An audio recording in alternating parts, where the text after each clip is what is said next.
suicide rate amongst men between the ages of 50 and 75 is the highest suicide rate. Change actually happens in an instant. The day you decide you're going to make change, it happens now. It doesn't happen a week from now. That time that you say, oh, I'm going to smoke, I'm going to stop smoking. Stop smoking. Guess what? Change happens now. Hello, everyone. Welcome back to Legacy Podcast. I'm your host, Raisa Afrida. Here's the truth. A lot of men are taught how to succeed, provide, push through, and keep going. But they're not always taught how to stop, ask for help, take care of their health, or rebuild when life hits hard. And during Canadian Men's Health Month, this conversation matters more than ever. Today's guest is Kevin Halliday, an entrepreneur, TEDx speaker, author, podcast host, WNBF bodybuilder, a champion, and the founder of several successful companies, including Spindle, Stairs and Railings, and Core.Fit, a fitness company that appeared on Dragon's Den. But Kevin's story is not just about business success. It's about reinvention. At one point, Kevin was facing serious health challenges, including bladder cancer, sleep apnea, high blood pressure, weight gain, daily drinking, and quiet pressure many entrepreneurs and men carry behind the scenes. At age of 50, Kevin made a decision that changed everything. He quit drinking, rebuilt his health, lost over 50 pounds, became a championship natural bodybuilder, and began asking a bigger question. What if second half of life could become the best half of life? So today, Kevin is the creator and host of Shed Talk with Kevin Halliday, a growing podcast and men's movement focused on health, wealth, mindset, and mental health. Through his speaking, podcasts, TEDx Talk, and Shed Talk Men's Nights, he helps men reconnect with purpose and community and the belief that it is never too late to start over. So let's jump in. Hi, Kevin. How are you today? Welcome to Legacy Podcast. Oh my God.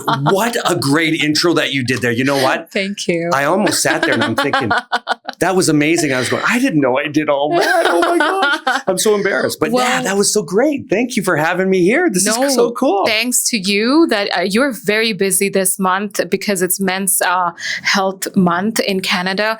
And you're big on that because your theme is wealth, health, and mindset, right? Yes, it is. Health, wealth, and mindset. And it's so important especially for men. And you're looking at men over 50 because suicide rate amongst men between the ages of 50 and 75 is the highest suicide rate. And it's incredible. And because how I started this and getting into it, being overweight, and you said it in the intro just beautifully, 250 pounds, sleep apnea, gout, cancer. Remember, as an entrepreneur, and I grew up, I was very successful in all my businesses. And Spindle, Stairs and Railings, very successful. But one of the greatest things is I was an alcoholic. And being an entrepeur, it's tension relieving or goal achieving, right? So what are we doing over there? Oh my gosh. And the thing about it. Flying around the world. Flying around the world, yeah. And I would always go out drinking at 3:00 every day, meet my buddies, solve the world's problems. Here we are having some drinks and doing this. And I'm successful, right? I had lots of friends. Everybody's happy. And as entrepreneurs, we feel good. We get that endorphin. Hey, we're doing this. We're solving problems. But all of a sudden, you get older. And that demon comes back. All of a sudden, wonder why I don't feel well. Wait, I got gout. Oh, gout, that's nothing. Now, do you know what gout is? Yes, I do. Yes. Yeah. So it's the sore toe. We call it the king's disease. And it's too much farina, too much meat, too much alcohol, red wine, beer. So I had to take medications. And then all of a sudden cancer, bladder cancer. And that was, I had chewing tobacco and doing this. Like I lived a life and I enjoyed it. But as we start getting older, you have to actually question yourself about purpose, about meaning. So here I am. I'm 58 years old. I was 50 years old. Never, I drank every single day. And one day it just came to the fact to say, you know what? What would happen if I actually stopped drinking? Well, how can you stop drinking? What are you talking about? Are you don't you have to go to AA? Don't you have to do these things? No, because change actually happens in an instant. The day you decide you're going to make change, it happens now. It doesn't happen a week from now. That time that you say, oh, I'm going to smoke, I'm going to stop smoking. Stop smoking. Guess what? Change happens now. That's amazing. And I agree with you. You know what, Kevin? It's actually my 6th month being sober. So I can relate with you. But I do want to tell you that I'm so excited to know you more because you were my first guest who is also a podcast host, the Shed Talk with Kevin Halliday. That's amazing. Can you please tell our audience a little bit about you to the people who do not know who you are? So, Kevin, who are you? Well, I am an entrepreneur. Yes. I own multiple businesses. One of the greatest things is that I'm dyslexic. Okay. So reading, writing, and that it becomes very difficult for me. So when I read and stuff, so some people would ask me, what about reading a book? No, it's very difficult. So I actually don't read. Oh, wow. Okay. So I don't read, but I wrote a book. I'm writing another book and I'm getting it published because I would have a ghostwriter to help me out. And the whole idea is who is Kevin Halliday? Kevin Halliday is about the wow factor, is that every limitation that I'd had in front of me before, I asked myself a better question. If I did this, what would happen if I did this? What would happen if I did this? Then all of a sudden, and I keep it internally, and then all of a sudden I start visualizing that and then I become it. Because the whole idea is about doing things, getting that little guy off your shoulder that says, oh, you can't do it. Oh, you can't do it. And this is the most important. Don't listen to him. Listen to what you have in your heart, that feeling, that aha moment, that gut feeling will actually change your life in every aspect that you do, because you, as our listeners, as everyone out there, it's about controlling the narrative. If you're telling yourself every day, oh man, I'm not worth it. This is the hardest thing I'm ever going to do. Guess what? It's going to be the hardest thing you ever do. So I have a life hack. Your listeners, or ever listening colleagues out there ever doing, and I can prove this. I want you to go to bed, when you go to bed tonight, okay, think about this. I want you to visualize your day. Okay. Like a movie. Play the day out, what you did. Not, you can have some of the bad things you did during the day or failures. Remember them.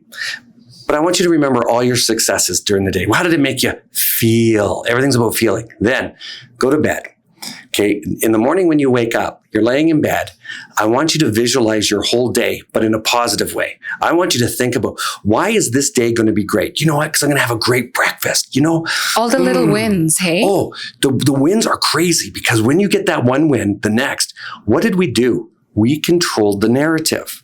Now, I don't know if a lot of people have ever heard of Groundhog Day. Have you ever heard of Bill Murray, Groundhog Day? Yes, we did. This is the coolest thing ever. Visualize it like this. If I'm Bill Murray and I'm in Groundhog Day and I'm repeating that day 10,000 times, guess what I just became?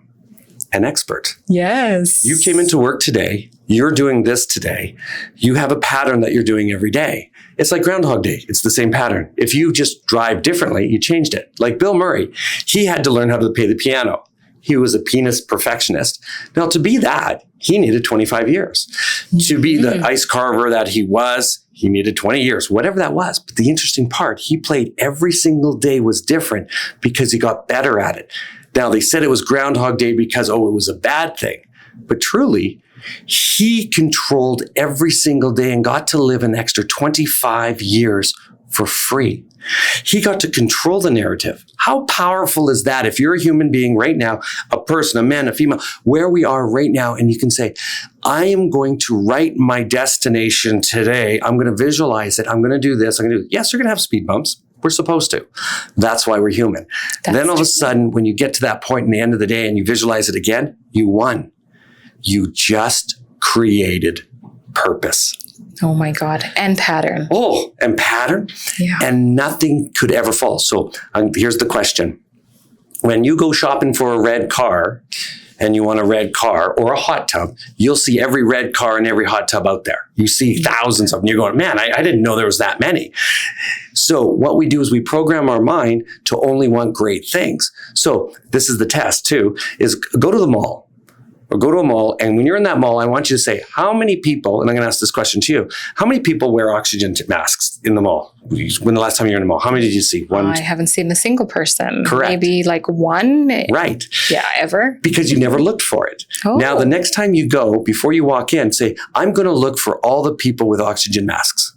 Oxygen tanks. Did you know you'll see thousands? Oh my God. Never thought about that. You'll see that. What you did is you put your mind to look for what you're after. I want to be successful. I want to make more money. I want to have a great girlfriend. I want a great husband. I want a great boyfriend. Well, if you Manifestation? really 100%, you write it out. You put it down. You have to get it. Absolutely. And if you want to be successful, think about success. Well, let's deep dive success. How do you want to feel? You know what?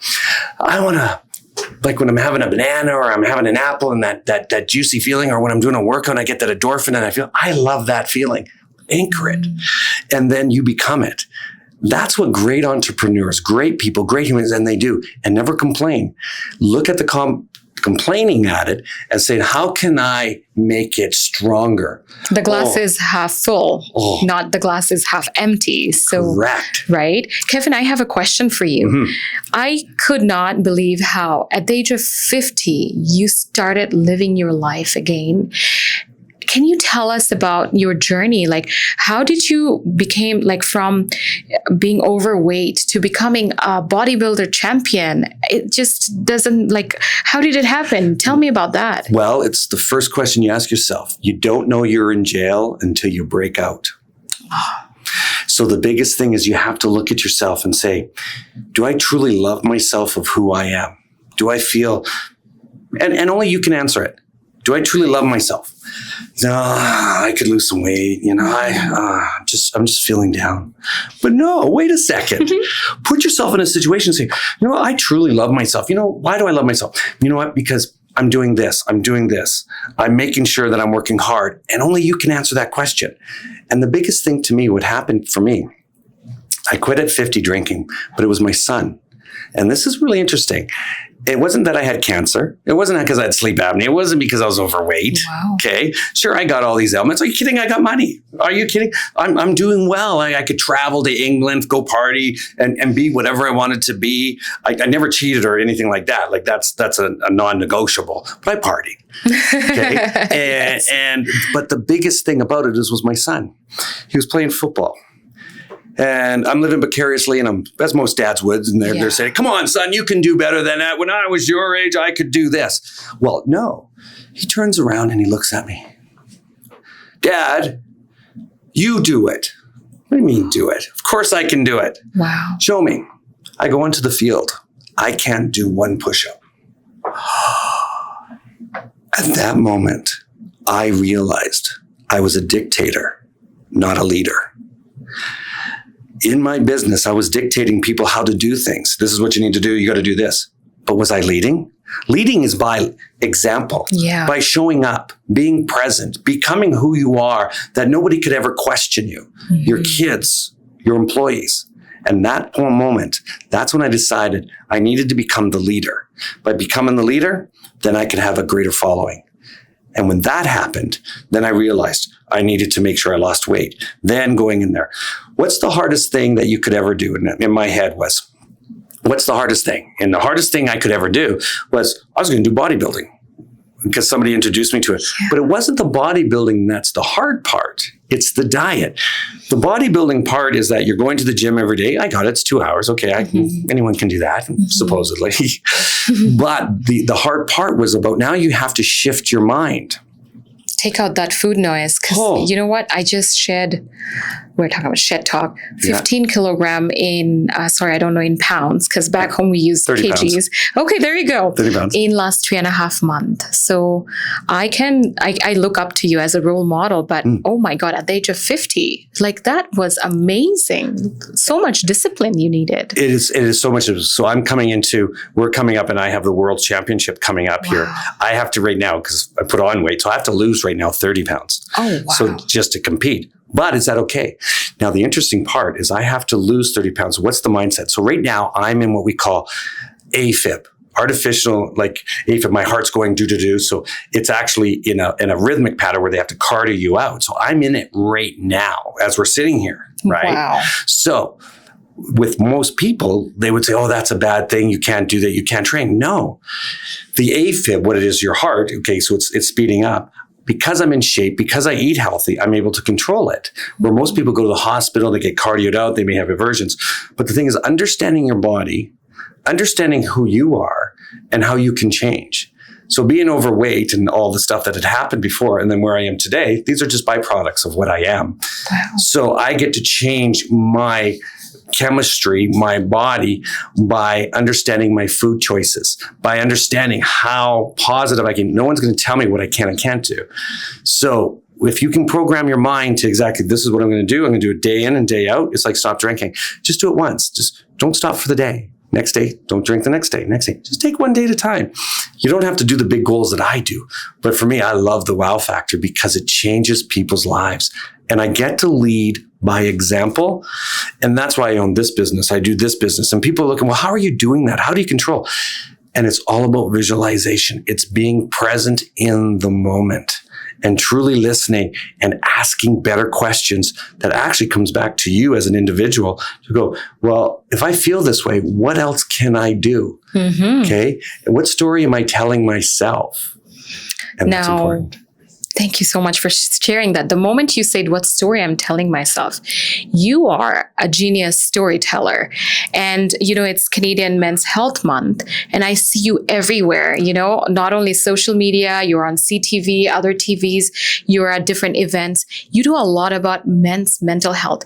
Can you please tell us about what you're offering right now for the community and how men can actually take a pause and start talking about their problems? Well, when we all started about this, is how many men out there actually are listened to. Mm-hmm. And here I am, 50 years old, drink, sleep apnea, blah, blah, my storytelling. I call it my storytelling. And then I did a TED Talk and then a signature talk.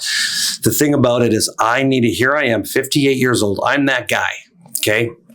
Here I am. I'm married. Some of them aren't married. My avatar, guys, 50 years old, and your listeners are going to hear it, mm-hmm. or their parents. Here they are, 50 years old, married, divorced, okay? The wife has the house, the first house. The kids are grown up, don't see the dad. He watches a little bit too much TV, drinks a little too much, watches Joe Rogan, listens to us, trying to get himself, trying to get himself into shape, but he doesn't have purpose. Yeah. And the whole purpose of this men's mental health is not about 1 month. Right now we do it as 1 month. Yes. But over at Shed Talk, I had to look and ask a better question. Why would I have it that it's an event for only 1 month when men need it every single month? We do a men's night every second Wednesday, an invite only. Mm-hmm. Go to kevinhalliday.com, DM me, you'll get an invite. And the idea is that I want to share your experience as a man. You're not a man, correct? Mm-hmm. See, I knew that. I'm kidding. That's awesome. But as a man, sharing these great ideas back and forth that they can tell me, all right, if I was in a situation like this, how would you react to that? And then we get to speak from experience. We're not throwing therapy down someone's throat and saying, mm-hmm. okay, you got to have therapy, because therapy is meant for women and children. Okay. Mm. And yes, some men do need it. And I'm not saying it's not. Mm-hmm. And we make sure you're in a controlled and safe environments with a therapist there. And that actually helps them communicate so we can actually take them to the next level. It's never been done. And so I'm creating a movement. I want this to go worldwide. I have the first facility. I'm going to have the second facility. And people are coming on board because it works. And we just did it only for one reason, to ask a better question. That's amazing. And that's all about your book, right? Correct. Ask a Better Question. Can you tell us about your book, what you have to offer from that book? And I know that you talked about dyslexia. I saw some of your videos. It's amazing how you're not writing things, but there's so many post notes and it looks like a painting. And how did that become a book? Well, it's interesting because every single person out there has a different way of learning. Mm-hmm. So I had to figure out what type of learning am I? So one of the hardest things I ever did in my life. This is honestly the hardest thing, and I didn't realize it was the hardest thing in my life. Okay. And it was a TED Talk. Wow. The TED Talk was the hardest thing I ever did in my life. It was 10 minutes long, right? 12 minutes. 12 minutes long. Oh my God. It's 12 minutes. You have to memorize the script word for word, and then you have to put it out. And there's certain criteria what you have to say in it. That's fine. So I had to memorize it. I don't read. Mm-hmm. If you don't read and you don't memorize, well, what does that mean? Well, how do you feel? How do you build off of that? Well, how do you anchor? Do you do it in acts? Do you do it in blocks? So what I did is I created, and it's not that I created it. I found out afterwards that this is an actual system, is I did it as my storytelling became by me drawing pictures. Mm. So I actually drew out pictures, stick men, And those were my sentences. By doing that, it was a way that I could learn better. Now I'm successful and I'm doing that. And people say, well, shouldn't you you're reading all these men's books and this and motivational books? No, Cole's notes. Okay. You're listening to them on CD or listening to, or other guys are talking about, they always they sum it up. But on the TED Talk, I had to remember every picture. And then in each room, I had to anchor each room. So when I'm doing the talk, I was saying, okay, I'm in the bathroom, I'm doing this, I'm seeing this picture and I'm talking. Then I move from that. And then I'm doing systematically through my house because I know what my house looks like. Yeah. And then built it. And then that's where Shed Talk came into play. And I built a studio that showed exactly how to learn how to do talks, how to do business plans, how to be a signature talk. What does it look like? Because people learn different. And a lot of people get intimidated by that little guy on the shoulder. And I mentioned that earlier, that they put themselves down. Oh, I can't be an entrepreneur. I can't make a lot of money. I don't know how to read. You know what? I'm an immigrant and I'll use this or, you know what? Nobody likes me. That's wrong. We need you to look up, feel good, and say, it doesn't matter your limitations. Yes, you can't communicate very well. That's okay. You know what? Our Google or phone has better communication now than you ever. And then when we're looking, look where you came from. Look what you do. Yeah. This is the first starting point to where you're at. You're going to look at this point today and where you're going to be in 5 years and go, that was my first step, knowing that I'm going to do it 10,000 steps later and you can't fail. So that's where the Shed Talk, we built that system. So it really gives men purpose. That's great to know. You know what? We talked about health. We talked about mindset, but it's time for me to ask some question about wealth. Okay. Because you are a very successful businessman and you have multiple businesses. But when we talk about wealth, it's not only about money, it's also about freedom and stability. How does financial pressure affect men's mental health and identity? Well, let's ask this question. If you don't have money, you don't have freedom. People say we live in a country of freedom. Canada government, you know, it's the greatest country in the world, or the United States, we're free, right? We're free. Well, think about this for a second. If you have no money, and I mean zero money, like you're not on the street, but you're pretty close, you can't travel. You can't do what you want to do, eat what you want, go to the places you want to go. You're in jail. The difference is, the people that have the money, and all of a sudden you're talking about myself, is all of a sudden, what does it look like to have that wealth? I don't look at it wealth as I can buy this and this. It's like, what can I have for today that makes me more successful tomorrow? And I look at that, if I was hungry tomorrow, and I'll say I lost everything tomorrow. Okay. Would it be sad? Oh, sure it is. It'll be sad. But can I make it back? 100%. Because the bottom line, I have one thing that nobody could ever take away. It's my health. Because the greatest thing, I can have all the money in the world and I can have everything I want. But if I can't look after what's inside, holy crow, you are in a whole different ball of wax. People pay for that and they would love to pay for it, but you can't. You have to pay. You have to pay fitness. I use this analogy in fitness. And a lot of people, I want them to think about this for a second, about your health. If I told you had cancer today, and you have to go for chemo every day at 3:00, would you go? Yes. That would be right. Yeah. That's what we call a non-negotiable. Now here I am, Kevin. If you go to the gym every day at 3:00 and work out, would you go? If I got time. Yeah. Well, I'm too busy today. Yeah. Oh, I'm too busy. No. And that's where the mindset now, and we talked earlier, but the thing about the wealth is that, wait a second, I need to do my workouts the same time I have my business meetings. It has to be done during work hours because it's your job. It's non-negotiable. Correct. So I do it at 3:00 every day during work hours. And if you want to have a meeting with me, you have to come to the gym with me. Interesting. Okay. You want to have a meeting? Let's have it at the gym. Well, because that's my time. Is that what your employees do with you? No, they don't. They're in a different, other guys will come in. And it's so structured that you make sure your workouts are always during work hours. And then the wealth side of it will always come. Don't chase money. Okay. Look after yourself. Do what you say you're going to do. The money will come. You say, I want to make $1 million. I'm going to do this. Here's how I'm going to do it. Wait a second. Look after number one, which is yourself, is your health, your mindset. Okay. Be true to who you are. Integrity. If you say it, you do it, you become it. Okay. That's the visualization. You can't fool anyone. They'll see right through you. And the whole idea is take that process one step at a time. Do that little step today, a little step tomorrow, the next, and then you'll build, because the wealth will follow. The wealth automatically comes. Now, the day you think you have wealth is the day you lost your wealth, because it's never enough. Okay? You're right. It's never enough. Health, it's never enough. We're always playing with ourselves, as in, not in that way, but in playing with ourselves as in a way that we have to basically look after, and how do we manipulate our own selves so that we think positive, because the only person that it really matters to is you. Not anyone else. Absolutely. So prioritize yourself, right? Now, Kevin, I have two funny questions for you. Okay. Because you were talking about fitness and gym and all these things. When you were doing bodybuilding and this fitness, was there any time when you were like, what did I put myself into? And when was that time? Every single day. Really? And the greatest moment about it, I know whenever you think that, and we think it all the time, that means you're on the right track. If you do anything in life and it's easy, you didn't push yourself. That's true. The day you question yourself, and I'm going to give you an analogy. This is the greatest analogy in the world. Okay.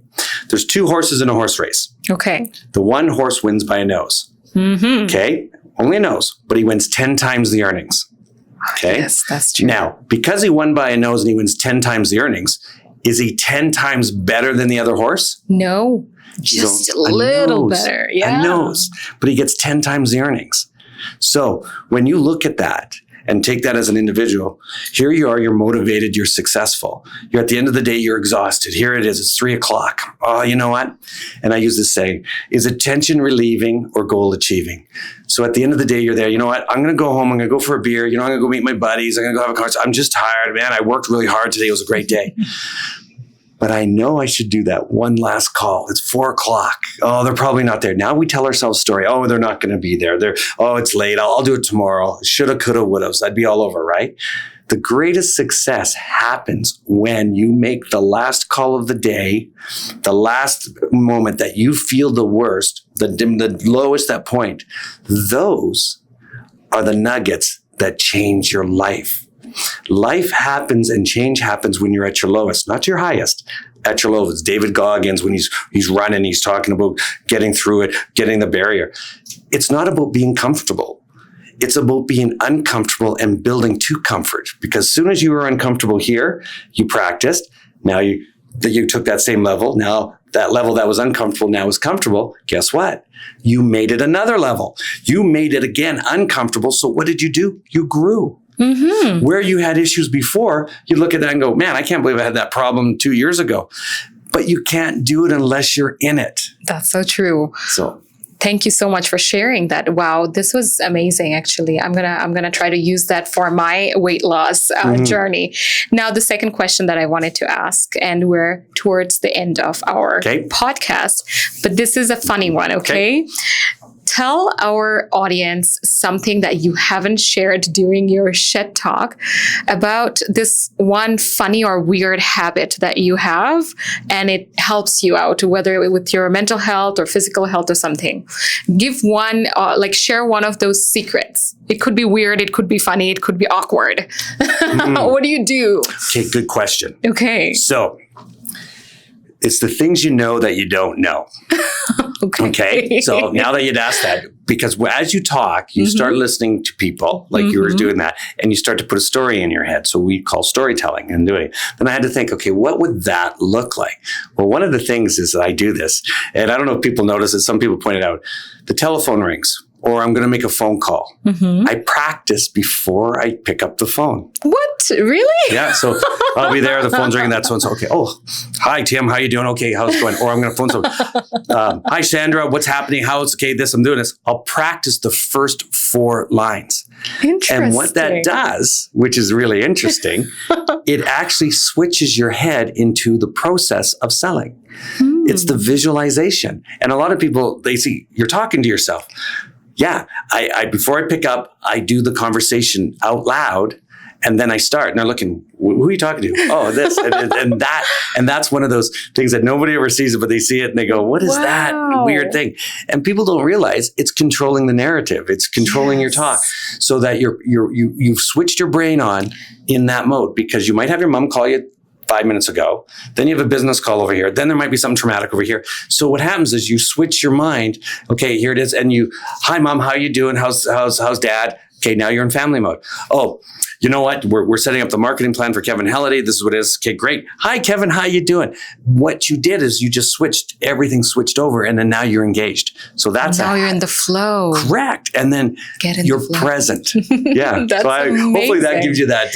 You know what? I'm going to try to do that. And my team behind the camera who are right there, if you guys see me like talking to myself, know that I'm in Kevin Halliday mode. Yeah. And we call them Kevisms. Kevisms? Oh my God. The Kevisms. That's amazing. Yeah. Well, Kevin, we're almost towards the end of our podcast, and I wish we could talk longer. So maybe we will have a second episode with you. Now, my last question is my favorite question. Our podcast is called the Legacy Podcast, and we bring in people who builds legacy and leaves it behind for the future generation.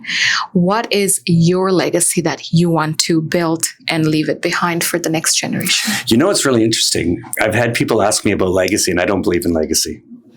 Interesting. Yeah. And the reason why I don't is because I'm living for the moment. So to be the greatest human being possible, okay, when I die tomorrow, am I going to know what happens so say I walk out of here and I die, it's over. Guess what? Everybody's going to go to the funeral. They're going to be sad. Don't get me wrong. They're going to be sad. But what's going to happen? They're still going to go to McDonald's. They're still going to eat. They're going to be sad for a year. But when you think about legacy, think about it like this. What happens? How many people do you know in your family? Go back 100 years. Do you know who your grandparents were? Do you know who they are? Right? That's 100 years ago. Not very long ago. Do you remember them? Yeah. Okay, good question. Now, I'm not fighting the legacy, what we're bringing back. But as each individual and who we are today, live your life the best that you can be today, because it's not about giving back to the legacy. If you have lots of money, okay, guess what happens? A lot of families fight over it. Then there's this guy took this, dad was this, and all of a sudden, oh, well, I should have this property. I should own this. Be the greatest human being and live the moment today. Legacy will follow your kids. Yes, what you said to your kids, okay, as you showed action, you showed leadership. They'll remember that and hopefully take that to their next life and generation by not saying dad did it, but I instilled it in them without them programming them for the good way. So I basically program my kids to be the greatest human beings that they possibly can without them knowing I programmed them, without gratitude, without being recognized, by letting them know that I was just there, because we don't have to be grateful ourselves. We just have to be present. And what happens with them, they change the world. And they don't even know that I helped them do it. So the legacy part, I believe, give your full heart today and be the best person you can do today. Because when you die tomorrow, no one cares. Okay? That's because you're not here. Your family, and don't get me wrong, they'll care, but they love you. But you know what? Live your fullest today. Oh my God. Thank you so much for sharing that. You know what? Live your legacy every day. It's not what you leave behind when you're dead, right? Exactly. And then how many people don't? They say, oh, I'm going to leave all this money. I'm going to give this to the kids. I'm going to do this. No, that's just your storytelling. That means nothing. It just means you haven't answered your question today. You didn't ask yourself a better question. What should you be doing today? And I'm going to leave this to your listeners. Okay. This is really, really important. Okay. If you're sitting here right now and you're listening to this, I want you to think of every person in your life. If you were to die today, or actually not you, if they were to die, anyone, say your mom, your dad, if they died today, do you have regrets? If you can say you have a regret, oh man, I wish I would have told them I loved them. I wish I could have spent more time. You know what? I wish I would have reached out. That moment in time, pull your car over, pick up the phone them and say, you know what, mom, and even say you don't even tell them this very often. Just say, you know what, I'm phoning you for one reason. What's that, dear? I love you. And that's all I'm saying is I love you. what's going on, dear? Nothing. I just wanted you to know. That's it. Because when they're not there tomorrow, you have no regrets. That friend that you should have, could have, would have talked to, pick up the phone and call. That's what it's about. You talk a legacy. It's about that moment that you live life without regret. And the day that you feel regretful is that you have to do something about it, because you should never live with regret. Live with forgiveness, live with passion, live with grace, live with gratitude. Oh my God. So that's where you get to look at yourself and go, that's who I am as an individual, integrity. The money will follow. And then your followers will follow. People want to be you. And then all of a sudden you mentor, you take it, you mold, they become greater. And it doesn't happen overnight. It's consistency. And that's how great people grow. That is absolutely amazing. Wow. Kevin, thank you so much for sharing such personal stories, funny ones, crazy ones, and hilarious ones. But your whole story talks about resilience. You are so present at the moment. So today, that's one lesson I'm going to take from you, that be present, think about what you can do today, and one step at a time. And I think hopefully our listeners who are men, who are thinking about their health and wealth and also the mindset, they will take away lots of lessons from you today. But if they want to reach out to you, how will they reach out? You go to kevin@kevinhalliday.com. That's my website. Get on there, go into my Instagram, and Google me, Kevin Halliday, because I'm Google famous. Yes, you are. Well, I'm going to give you a high five for all the things you have done. Excellent. And I really hope there are so many other people follows your footstep. So our listeners and viewers, to you, thank you so much for, putting the time to learn from Kevin Halliday. And not only that, think about what he just said. Like right after this video, make sure, think about that person and whatever that person would have wanted you to be or say or do, maybe you can do it today. So that's all from my side. Please like, subscribe, and share, and we will be back with another inspiring person in our next episode. Till then, take care. Bye-bye. MCG, making communities great.